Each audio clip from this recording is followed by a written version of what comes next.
हर इंसान की जिंदगी उसकी आदतों से बनती है। जो तुम बार बार करते हो वही तुम बन जाते हो।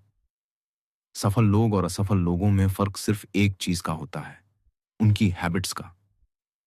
इस किताब में चार्ल्स दुहिग बताते हैं कि कैसे हैबिट्स को समझकर बदला जा सकता है।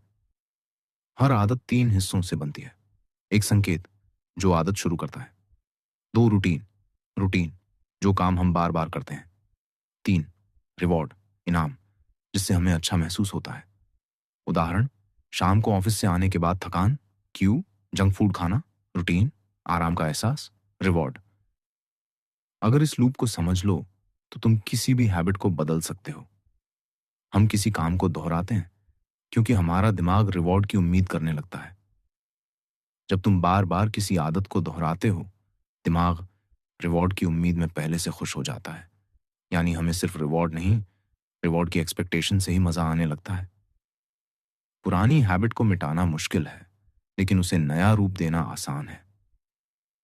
चार्ल्स डुहिग का golden rule, you can't erase a habit, you can only change it. मतलब, क्यू वही रखो, रिवॉर्ड वही रखो, बस रूटीन बदल दो। Example, cue stress, old routine, cigarette पीना, reward relax new routine, meditation या वॉक। अब दिमाग को वही रिवॉर्ड मिलेगा, लेकिन हैबिट बदल जाएगी। कुछ आदतें ऐसी होती हैं जो बाकी हैबिट्स को भी सुधार देती हैं। इन्हें कहते हैं की स्टोन हैबिट्स, जैसे एक्सरसाइज, जर्नलिंग, अर्ली वेकअप। अगर तुम सिर्फ एक सही आदत बना लो तो बाकी सब अपने आप सही होने लगती हैं। एग्जाम्पल, रोज सुबह वर्कआउट करने से डाइट सुधरती है, नींद बेहतर होती है, आत्मविश्वास बढ़ता है, प्रोडक्टिव महसूस होता है। विल पावर कोई जन्मजात गुण नहीं, यह भी एक आदत है। जितना ज्यादा इसे प्रैक्टिस करते हो उतना स्ट्रांग बनता है, लेकिन एक समय के बाद यह थक भी जाता है। इसलिए इसे सही दिशा में इस्तेमाल करना जरूरी है। टिप्स, दिन की शुरुआत में कठिन काम करो, विल पावर हाईएस्ट होती है। डिस्ट्रैक्शंस को पहले से हटा दो, खुद को छोटे रिवॉर्ड्स दो। सिर्फ इंसान नहीं, ऑर्गेनाइजेशंस की भी हैबिट्स होती हैं। सक्सेसफुल कंपनियां ही अपनी टीम की हैबिट्स को पहचान कर बदलती हैं। एग्जाम्पल, स्टारबक्स अपने कर्मचारियों को इमोशनल हैबिट ट्रेनिंग देती है ताकि वे हर ग्राहक से काम और कॉन्फिडेंट रहकर बात करें। हैबिट्स सिर्फ इंडिविजुअल नहीं होती, सोशल भी होती हैं।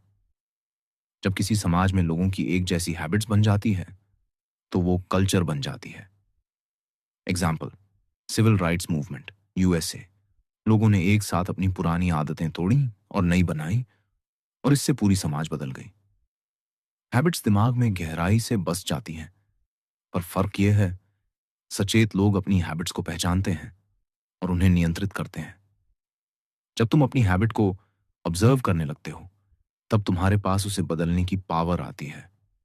कंक्लूजन, हैबिट्स बनाओ, लाइफ बदलो।